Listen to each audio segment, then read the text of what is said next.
here I was on the bus going back home from university, and I was in the mood for some Quran, right? So you know those Islamic videos with the clouds in the background along with translation on the screen type deal? Well, I found Surah Al-Anbiya on YouTube with a fluffy cloud background thumbnail. And so I thought, let's play this. I'll be honest though, I wasn't expecting to be moved from the get-go. Little did I expect that the most direct and personal address I was to ever receive from Allah was right in front of my eyes in that very first verse in the surah. So, اقترب للناس حسابهم وهم في غفلة معرضون. The reckoning of the people has drawn near to them, while they are in negligence, turning away from its signs. You know, my eyes opened wide. It's like, you see, for a good portion of my life, Islam was always a religion of great moral values, but it never came off to me as too scary. It was almost like just an amazing religious culture. I wasn't particularly in awe of it. I wasn't exactly deeply involved with it. I appreciated the system and the civilizations it nurtured, but I didn't have this intimate relationship with Islam or the religion. My Islamic class in high school was very carefree.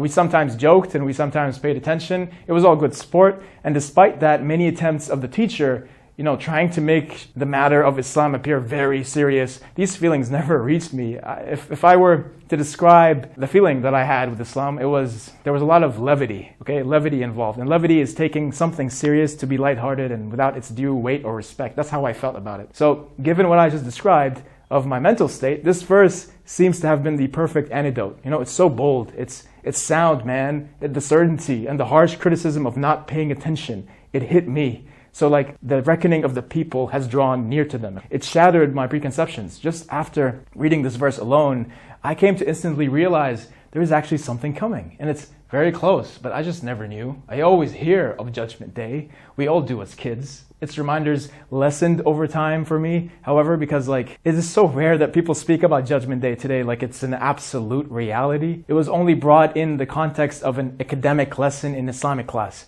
which then became just that. Judgment Day is an academic fact to remember for the next exam. So to the point that I actually forgot what the last day even meant for me as a Muslim.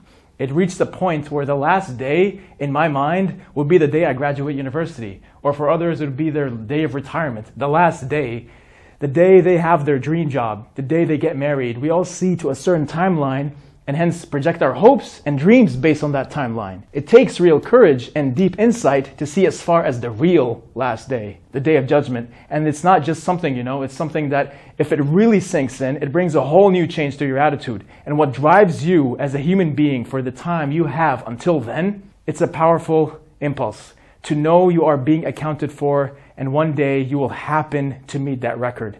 And of course, you will soon find out that having something like the Day of Judgment in your vision is liberating. You literally see beyond the world you're in.